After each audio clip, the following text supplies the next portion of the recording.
لكل المشاكل. هو الحكيم قال ايه عن ضبط النفس؟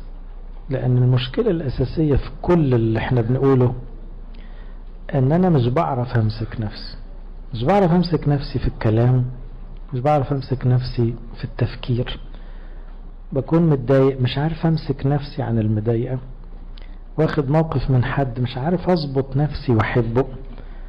فكرة ضبط النفس دي هي اساس الحكمة، لانه اغلب الناس عايشة بتلقائيتها، فايه وحشتها طالعة، وان كان في حتة عدلة طالعة لوحدها، لكن ما بيعملوش مجهود ان هم يظبطوا نفسهم.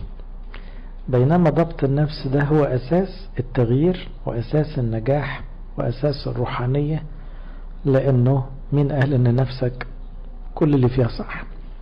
فانت عاوز بضبط النفس تشيل الغلط وتحط الصح.